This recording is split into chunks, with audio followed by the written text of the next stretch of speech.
மைவி ஃபேஷன் பார்க்குற எல்லாருக்கும் பெரிய ஹாய். எல்லாரும் எப்படி இருக்கீங்க? இன்றைக்கான வீடியோ ஒரு சூப்பரான வீடியோ தான் நான் உங்களுக்கு ஷேர் பண்ணியிருக்கேன். So money saving video.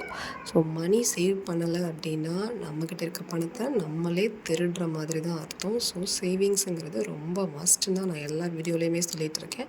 So என்னோடய வீடியோ பார்க்குற என்னுடைய ஃப்ரெண்ட்ஸ் எல்லாருக்குமே தெரியும் சேவிங் எவ்வளோ இம்பார்ட்டண்ட் அப்படின்னு. ஸோ எல்லாருமே சேவ் பண்ண ஆரம்பிச்சிருப்பீங்க அப்படின்னு நம்புகிறேன். ஸோ வாங்க வீடியோவை பார்த்துடலாம். ஸோ சேவிங் பண்ணணும் அப்படின்னு நம்ம ஸ்டார்ட் பண்ணிட்டோம் அப்படின்னாலே நம்ம மிடில் கிளாஸாக இருக்கிறோம் அப்படின்னா நமக்கு ரொம்ப ரொம்ப முக்கியமான விஷயம் சேவிங்ஸ். அதுலேயும் 10 டிப்ஸ் நான் உங்களுக்கு இதில் சொல்லியிருக்கேன். ஸோ ஷியோராக இதை நீங்கள் ஃபாலோ பண்ணிங்க அப்படின்னா கண்டிப்பாக உங்களால் சேவ் பண்ண முடியும்.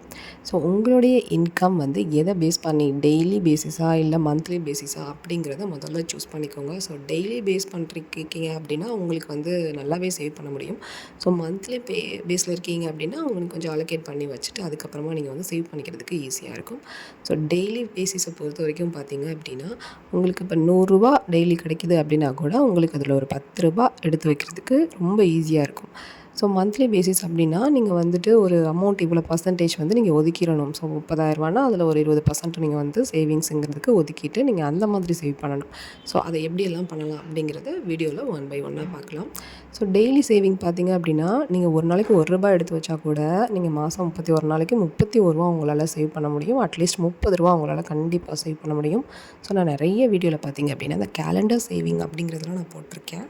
ஸோ கேலண்டர் சேவிங் அப்படிங்கிறது என்ன அப்படின்னா நீங்கள் இந்த மந்த்லி கேலண்டரை எடுத்துக்கோங்க. அதில் 1லேருந்து 31 தேதி இருக்கா. ஸோ 1ஆம் தேதி நம்மக்கிட்ட இந்த மந்த்லி சேலரி வாங்குறவங்கள்ட்டெல்லாம் முதல்ல அந்த 10 தேதிக்கு நல்ல ஒரு எல்லாமே நம்ம பண்ணிக்கலாம். ஸோ நம்மக்கிட்ட காசு நிறைய இருக்கும். ஸோ அந்த 10 டேஸ்க்கு நீங்கள் என்ன பண்ணிக்கிறீங்க அப்படின்னா ஹையஸ்டான வேல்யூ கொடுத்துக்கோங்க. அதாவது ரொம்ப ஹையஸ்டான வேல்யூ என்னென்னா அந்த மாதத்தில் எத்தனை நாட்கள் இருக்கோ 31 நாள் இருக்குது அப்படின்னா அதை 1ஆம் தேதி ₹31 நீங்கள் சேவ் பண்ணுங்கள்.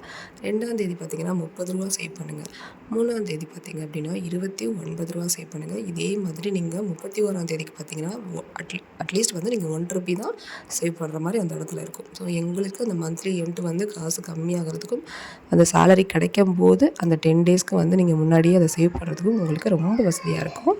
அடுத்த முக்கியமான விஷயம் பார்த்திங்க அப்படின்னா உங்களுக்கு செலவுலையும் சேமிக்கிறது அப்படிங்கிறத நான் சொல்கிறேன். ஸோ செலவுலையும் நம்ம சேமிக்கிறது அப்படிங்கிறது என்னென்னா நீங்கள் இப்போ ஒரு நியூஸ் பேப்பர் வாங்குறீங்க, ₹10 வாங்குறீங்க அப்படின்னா அதில் ஏதாவது ஒரு ₹9 நீங்கள் வாங்குறீங்க பேப்பர் அப்படின்னா உங்களுக்கு ₹1 கண்டிப்பாக இருக்கும். ஸோ அதுதான் நீங்கள் ₹10 ரவுண்டாக நீங்கள் நியூஸ் பேப்பருக்கு செலவு பண்ணிட்டீங்க. ஆனால் அந்த ₹1 சேமிப்புங்கிறத நீங்கள் தனியாக எடுத்து வச்சுருங்க.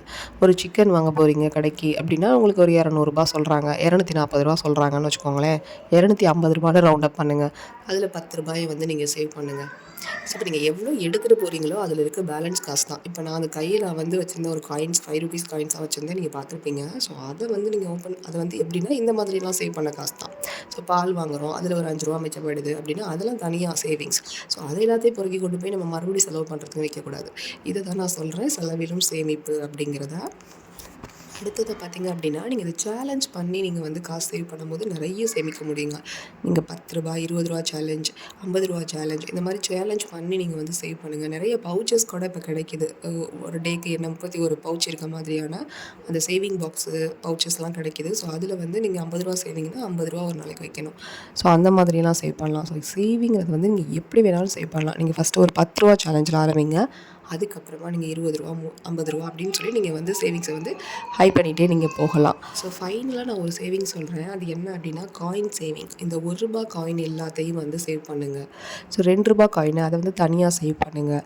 அடுத்தது பார்த்திங்க அப்படின்னா இந்த ₹10 காயின்ஸாக சேவ் பண்ணுங்கள். ஸோ இந்த மாதிரி காயின்ஸை சேவ் பண்ணலாம். அதை ஒரு சேலஞ்சாக எடுத்து பண்ணணும் அப்படின்னா கூட நம்மக்கிட்ட ஒரு மந்த்லி எண்டில் ஒரு பல்கான அமௌண்ட் கிடைக்கும். ஸோ இந்த மாதிரி நம்ம ஒவ்வொரு விஷயத்துலையும் சேவ் பண்ணும்போது மட்டும்தான் நம்மளுடைய சேவிங்ஸ் நமக்கு எவ்வளோ பெரிய விஷயம் அப்படிங்கிறது நமக்கு தெரியும்.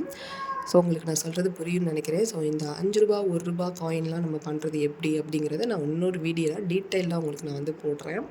ஸோ அடுத்து பார்த்திங்க அப்படின்னா முக்கியமான சேவிங்ஸில் மந்த்லி பட்ஜெட் சேவிங் சொல்லிட்டு ₹1000 வரைக்கும் இதில் சேமிக்கலாங்க. மொத்தமாக மந்த்லி பேசிக் இன்கம் வாங்குறாங்க அப்படின்னா அவங்க மந்த்லி பட்ஜெட்டுக்குன்னு சேவ் பண்ணும்போது ஸோ பட்ஜெட் சேவிங்கில் நீங்கள் நிறைய ₹1000 இது பண்ணலாம்.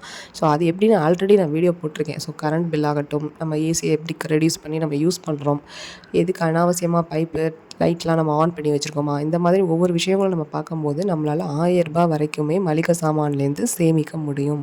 அடுத்தது பார்த்தோம் அப்படின்னா ட்ராவல் சேவிங். ஸோ வெளியில் போய் ட்ராவல் பண்ணி வீக்கெண்ட்லாம் செலவு பண்ணுறது. ஸோ மஸ்ட்டுங்கும்போது நம்ம கண்டிப்பாக ஒரு விஷயம் பண்ணி தான் ஆகணும். ஸோ மஸ்ட் இல்லை அப்படிங்கிற பட்சத்தில் நம்ம அனாவசியமாக செலவு பண்ணுறது, வெளியில் உள்ள ஃபுட் சாப்பிட்றது, அதுக்கப்புறமா வந்து நிறைய வந்து பார்த்திங்கன்னா ரீயூஸ் ஐடியாஸ்லாம் பண்ணிக்கிட்டிங்க அப்படின்னா ஒரு பொருளையே ஸோ திருப்பி ஒரு பாக்ஸ் வாங்கணும் ஏதாவது பண்ணணும்னா வீட்டில் இருக்க ஏதாவது ப்ராடக்ட்டை வந்து நம்ம ரீயூஸ் பண்ணிக்கிட்டோம்னா ஸோ அது வந்து ஒரு சேவிங் தானே. அதில் வந்து நம்ம வந்து என்ன பண்ணிக்கலாம் அப்படின்னா வேஸ்ட்டிங்கெல்லாம் ரீயூஸ் பண்ணுறதுல ஒரு ஐடியா பண்ணோம் அப்படின்னா அது ஒரு சேவிங்கை நம்ம வந்து மிச்சப்படுத்த முடியும். ஸோ இந்த வீடியோ பார்த்திங்க அப்படின்னா கண்டிப்பாக உங்களுக்கு ஒரு 10 டிப்ஸ் வந்துக்கிட்ட அது நான் ஒரு சேவிங் டிப்ஸ் சொல்லியிருப்பேன். ஸோ இந்த வீடியோ கண்டிப்பாக உங்களுக்கு யூஸ்ஃபுல்லாக இருக்கும். யூஸ்ஃபுல்லாக இருந்துச்சு அப்படின்னா யாருக்காவது ஷேர் பண்ணி விடுங்க. இல்லை அப்படின்னாலும் நீங்கள் வந்து சப்ஸ்கிரைப் பண்ணிவிட்டு என்ன மாதிரியெல்லாம் சேவ் பண்ணலாம் அப்படிங்கிறத எனக்கு கமெண்ட்டில் சொல்லுங்கள்.